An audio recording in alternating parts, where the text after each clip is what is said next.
Hey travelers, Mag, I, and a bunch of our new geocaching friends here on day 217 of our trip around the United States. We're still here in Yuma doing the events as part of the Mega, and right now there's a group getting together to cross into Mexico thanks to OshawaPathFinder, who is hosting an event just on the other side of the border. So what do you have in mind for us today? Well, what we're going to do is to meet and greet, and we are also going to find some of the caches here. And we can all travel together as a group. So with lots of sets of eyes, we will probably cut through the geocaches like a hot knife through butter. At least we can hope so anyway. So let's get out there and see what Mexico has in store today. Come on, let's go. For our final jaunt into Mexico on this trip around the United States, we make our way into Los Algodones, better known as Molar City. This town is renowned as the dental capital of the world. The warm, dry climate of the area attracts a number of older tourists from across the United States and Canada who settle during the winter in Yuma and Winter Haven. With just one quick hop across the border, they come here to find inexpensive prescription medicines and medical care.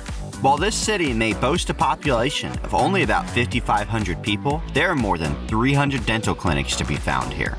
And with as busy as each of these dental offices appeared to be, it is not difficult to see how Molar City gained its nickname. Not that I have any intention of coming here to get any work done, but I have heard that this town contains some world-class expertise in the realm of dental care. Signs found all along the street advertise everything from cosmetic dentistry, oral surgery, endodontics, and highly specialized treatments. Enjoying our walk through Mexico with the rest of the squirrely group right here. And Big Guy and I are falling behind every now and then, mostly to check on Aichan's smell progress. And we're getting a little bit of his backstory as well. So Big Guy, when did you start geocaching? I started geocaching in 2011. And where are you on your stats? Almost at 6,000. 6,000 finds. How many states? 33, I think. 33, nice. So you've been getting around the map then. Well, last year I went to 12 megas. The year before that, I think I went to 9. So you're a social geocacher too? Yeah. Yeah, it's a great part of this game. It is. What's your favorite kind of geocaching? What type or what brings you into traditional. Just traditional. I hate earth caches. If I try to figure out a puzzle, I walk up to the plaque and I try doing the numbers, counting the numbers. I usually still get it wrong the first few times. I like the traditionals. I like just going out and finding them. Do you like them out in the trails, the cities? Wherever. Wherever, as long as it's a find. Yeah. All right, so it's the love of the find that drives you to the game. I'm always out looking for the best cheeseburger in the world. I like it. Usually, on a trip into Mexico, there's only one, maybe two geocaches to be found south of the border. But in this town, there are well over a dozen in easy walking distance from the border crossing. This meant that with our group of squirrel friends, we could feel free to explore the city as we made our way from one geocache to the next. While it is very crowded immediately next to the border with people trying to sell mini wares, busy restaurants, and hawkers calling out their goods, once you get away from the border crossing, it is actually pretty quiet in this little town. Quiet except for us anyway. Allow me to introduce to you Chogon, who, as a video game developer in a previous life, is already a hero of mine.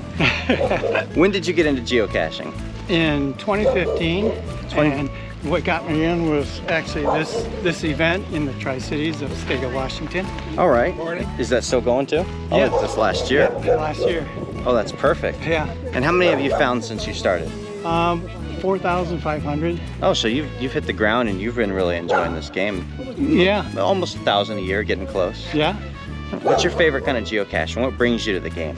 I like challenge caches and and just the traditional good cache. So challenges give you the goal to make you go out and do something you haven't. Oh man, this game, the goals are what really push you forward. Oh, I definitely understand that.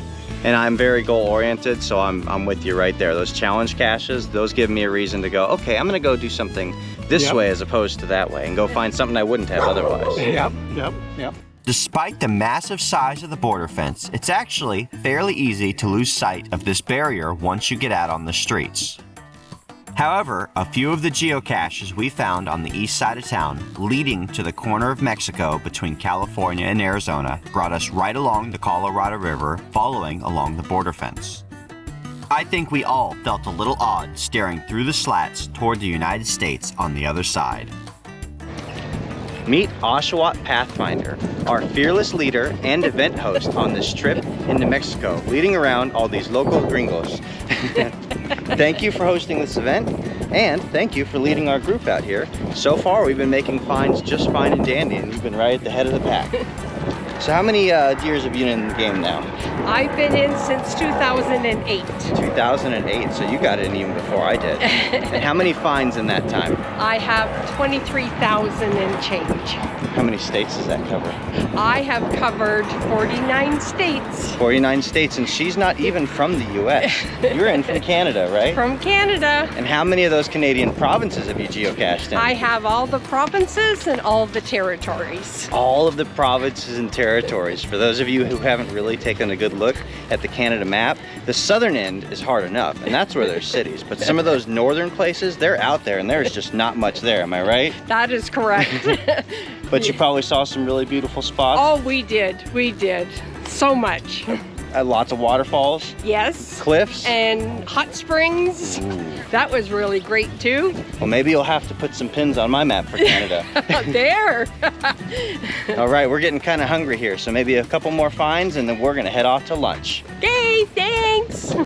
Los Algodones is on Pacific Standard Time with California. So with each of us having crossed in from Arizona, which is on Mountain Standard Time, we were a little bit confused about when the event kicked off.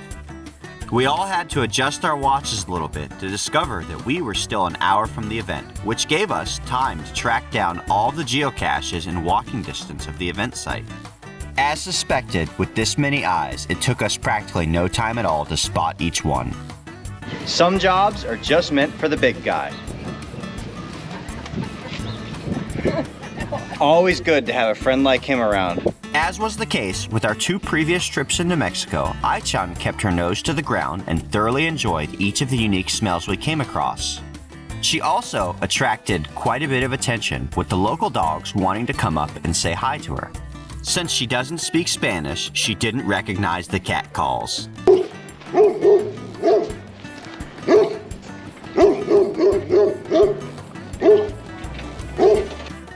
Taking it at a casual pace, we ended up walking the entirety of the geocaches surrounding the event site in just a few hours. We signed each logbook as the Squirrel Friends, saving a dozen spaces for other finders who come across the border into Molar City. It turned out to be a good trip into Mexico in great company, and will be the final time that Ai-chan and I cross south of the border for the remainder of this trip across the U.S. And that is going to do it for our time in Mexico. One of the best things about walking across the border into Mexico is it is very quick to come across from the US side. But one of the worst things about it is when you're trying to cross back into the US, it is quite a bit longer to get in there. So we're just going to enjoy our time in line here, and then we'll have a few more hours to cache back in Yuma before the flash mob event coming up this evening. Having successfully made it back into California across the Mexico border, Ai-chan and I enjoyed one last look along the Colorado River before we made our way back into Arizona once again. We were still a few hours ahead of the upcoming event and decided to take on some of the geocaches along Levee Road just west of the West Wetlands Park. The Levee Road is a wide, elevated road with many washboards and several deep potholes. It follows along the Gia Aqueduct until reaching the Colorado River. It turns out that the confluence is a rather popular river access point with open riding opportunities, fishing, and camping. Today, however, it was quiet, with Ai-chan and I having each of the ground zeros all to ourselves. While she was inclined to nap after our long walk around Los Algodones, Mexico, she also wanted to get out and help me find a couple of these, which she was able to do whenever she felt like it. Unlike many of the geocaches we attempted yesterday, these were a bit more standard. That meant that rather than spending up to 20 minutes figuring each one out, it was a relatively short in and out at the ground zero as we made the find, stamped the log, and moved along. Our final event of the day would be the Yuma Geo-caching Flash Mob hosted by KCTrumpet. Extra emphasis on the cache part of geocaching. At 5:15 on the dot, with the sound of music playing in the air, all the geocachers crowded into the traffic circle, waving dollars in the air and forming a giant conga line. Yep. This is how this works. Welcome to a flash mob. With all of the attendees done acting like odd ducks in the middle of the street, everyone was presented the opportunity to drop their dollars in the box for a donation to the Hospice of Yuma. And now it's time for Ai-chan and I to get some rest and get ready for tomorrow. All right, everybody, thank you for joining us on our second day here at the Yuma Swag event. And what a great day it was. We met up with a squirrely group of geocachers this morning and geocached our way through most of the geocaches around the event site in Mexico. By the time we got back to the car, Ai-chan was exhausted. He was more than happy to sleep it off while we got some geocaches around the canal before coming out to join all of these wonderful geocachers here at the Flash Mob event. As you saw, we can all be a bit crazy in this game, but we love what we do and we love the locations that the geocaches bring us. Thank you guys for joining us on this adventure today. Like this video, subscribe to stay tuned for daily updates, and we'll see you.